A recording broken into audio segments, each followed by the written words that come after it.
18 number ଜାତୀୟ ରାଜପଥ ଚୁରୁଣି ଛକଠାରେ ଗୁରୁବାର ରାତି 11ଟାରେ ଚୁରୁଣି ଛକଠାରେ 18 ନମ୍ବର ଜାତୀୟ ରାଜପଥ ଅତିକ୍ରମ କରୁଥିବା ଏକ କାରକୁ ଦ୍ରୁତଗାମୀ ଟ୍ରକ୍ ଧକ୍କା ଦେବାରୁ କାର୍ ଚଳାଉଥିବା ବେତନଟୀ ବ୍ଲକରେ କାର୍ଯ୍ୟରତ ଯନ୍ତ୍ରୀ ଗୁରୁତର ଆହତ ହୋଇଛନ୍ତି।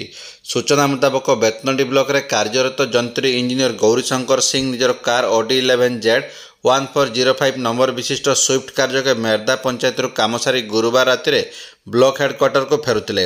ତେବେ 18 ନମ୍ବର ଜାତୀୟ ରାଜପଥ ଚୁରୁଣି ଛକରେ ଥିବା ଡାଇଭରସନ ସବୁଦିନ ଭଳି ଗୁରୁବାର ମଧ୍ୟ ଦିନ ତମାମ ଖୋଲା ରହିଥିଲେ ମଧ୍ୟ ଅପରାହ୍ନରେ ଜାତୀୟ ରାଜପଥ ବିଭାଗ ପକ୍ଷରୁ କୌଣସି ସତର୍କ ସୂଚନା ନ ଦିଆଯାଇ ହଠାତ୍ ଡାଇଭରସନକୁ ଖୋଳି ଦେବା ସହିତ ବାଲି ବସ୍ତା ଦେଇ ବନ୍ଦ କରାଯାଇଥିଲା। ନିଜର ଡ୍ୟୁଟିରୁ ବ୍ଲକ ହେଡକ୍ୱାର୍ଟରକୁ ଫେରୁଥିବା ଯନ୍ତ୍ରୀ ଇଞ୍ଜିନିୟର ଗୌରୀଶଙ୍କର ସିଂ ଡାଇଭରସନ ଅତିକ୍ରମ କରି ବେତନଟୀ ମୁହାଁ ଆସିବା ପାଇଁ ନିଜର କାରକୁ 18 ନମ୍ବର ଜାତୀୟ ରାଜପଥ ଉପରକୁ ଉଠାଇ ଦେଇଥିଲେ। ମାତ୍ର ଡାଇଭରସନ ବନ୍ଦ କରିଦିଆଯାଇଥିବା ଏବଂ ଡାଇଭରସନ ବନ୍ଦ କରାଯାଇଥିବା ନେଇ କୌଣସି ସତର୍କ ସୂଚନା ଲଗାଯାଇ ନଥିବାରୁ ଇଞ୍ଜିନିୟର ଗୌରୀଶଙ୍କର ସିଂ ଅନ୍ଧାରରେ ଡାଇଭରସନ ବନ୍ଦ ବାବଦରେ ଜାଣିପାରି ନଥିଲେ।